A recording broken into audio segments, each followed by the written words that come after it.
আসসালামু আলাইকুম, welcome back to my channel. Tilapia মাছ হয়তো আপনারা অনেক রকমভাবে বানিয়ে খেয়েছেন, বাট একবার হলেও এই রেসিপিটা ট্রাই করে দেখতে পারেন। এর স্বাদ কিন্তু দারুণ হয়। বানানোটা খুবই সিম্পল আর উপকরণগুলো সবই ঘরোয়া, তাই আশা করি আপনাদের কোনো রকম অসুবিধা হবে না। বাই দ্য ওয়ে, আজকে আমাদের রেসিপি তেলাপিয়া মাছের ঝাল। চলুন তাহলে আজকের রেসিপিটা শুরু করা যাক। তেলাপিয়া মাছের তেল ঝাল বানানোর জন্য নিয়ে নিয়েছি একটা বড় সাইজের তেলাপিয়া মাছ। ভালোভাবে মাছটাকে পরিষ্কার করে ধুয়ে নেওয়ার পর এবার মাছটাকে ম্যারিনেট করে নেওয়ার জন্য দিয়ে দিচ্ছি লবণ। এবার দিয়ে দিচ্ছি অল্প পরিমাণে একটু হলুদ গুঁড়ো। এবার লবণ হলুদের সঙ্গে ভালোভাবে মাছটাকে আমি মেখে নিচ্ছি। মাছটাকে ভালোভাবে মাখিয়ে নেওয়ার পর এবার 10 থেকে 15 মিনিটের জন্য মাছটাকে আমি রেস্টে রেখে দিচ্ছি। ফাইনালি 10 থেকে 15 মিনিট পর মাছটা ভেজে নেওয়ার জন্য দিয়ে দিচ্ছি ফ্রাই প্যানে সর্ষের তেল। তেলটাকে প্রথমে ভালোভাবে একটু গরম করে নিতে হবে, আর গরম হয়ে গেলে এর মধ্যে দিয়ে দিচ্ছি অল্প একটু লবণ। এবার একে একে মাছগুলোকে দিয়ে ভালোভাবে ফ্রাই করে নেব।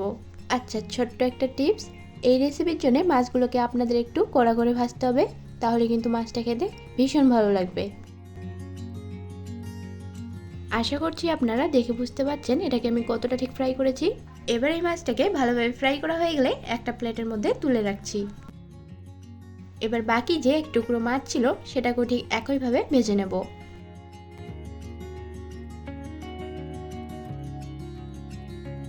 মাছগুলোকে ভেজে নেওয়ার পর ওই একই তেলে ফোড়ন হিসেবে দিয়ে দিচ্ছি হাফ চামচ কালো জিরে আর দুটো চেরা কাঁচা লঙ্কা। গ্যাসের ফ্লেমটাকে মিডিয়ামে রেখে এগুলোকে ভেজে নেওয়ার পর এবার এর মধ্যে দিয়ে দিচ্ছি দুটো মিডিয়াম সাইজের পেঁয়াজ কুচি, আর এবার দিয়ে দিচ্ছি অল্প একটু লবণ, এতে করে পেঁয়াজটা তাড়াতাড়ি সফট হয়ে যাবে।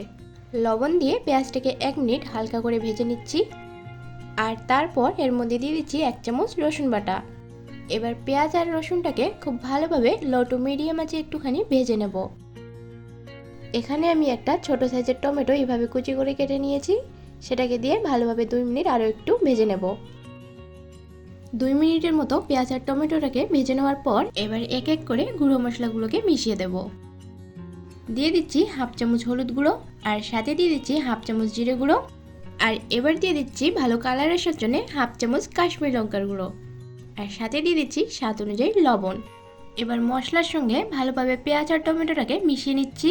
মশলাটা যাতে না পুড়ে যায় তার জন্য দিয়ে দিচ্ছি সামান্য একটু জল, দিয়ে ভালোভাবে মশলাটাকে একটুখানি কষিয়ে নেব। আজকে আমি আপনাদের সঙ্গে একটা কথা শেয়ার করতে চাই। আজকে আমার শরীরটা খুব অসুস্থ, সেই কারণে যদি রান্নার মধ্যে কোনো ভুল ত্রুটি হয়ে থাকে তাহলে আমাকে একটু মাফ করে দিবেন। মশলাটা কষিয়ে নেওয়ার পর 1 বাটি জল দিয়ে দিলাম। মাছের ঝোলে তো বেশি জল দেওয়ার দরকার নেই, তবে মাছটা সেদ্ধ হবে সেই বুঝে কিন্তু জলটাকে দিতে হবে। ঝোলটা ফুটে উঠলে এর মধ্যে দিয়ে দিচ্ছি ভেজে রাখা মাছগুলোকে।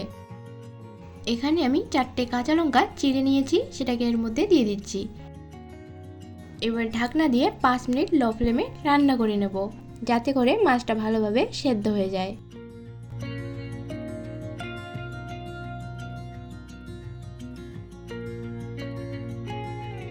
তেলাপিয়া মাছের ঝাল প্রায় রেডি। এবার আমি এর মধ্যে দিয়ে দিচ্ছি ধনেপাতা কুচি।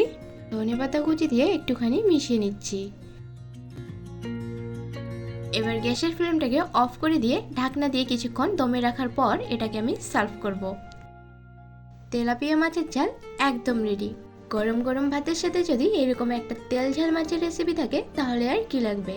আশা করি আজকের রেসিপিটা আপনাদের ভালো লেগেছে, আর যদি ভালো লেগে থাকে তাহলে ভিডিওটাতে একটা লাইক দিয়ে চ্যানেলটিকে সাবস্ক্রাইব করে বেল আইকনটি অন করে দেবেন, যাতে করে পরবর্তী ভিডিওগুলি সবার আগে আপনার কাছে পৌঁছে যায়। আর যারা যারা সাবস্ক্রাইব করেছেন তাদেরকে অসংখ্য ধন্যবাদ। আর হ্যাঁ, কে কোথা থেকে আমার ভিডিওগুলি দেখছেন অবশ্যই কমেন্টের মাধ্যমে জানাতে একদম ভুলবেন না। আজকের মতো বিদায় নিচ্ছি, ততক্ষণ ভালো থাকবেন, সুস্থ থাকবেন। আল্লাহ হাফেজ।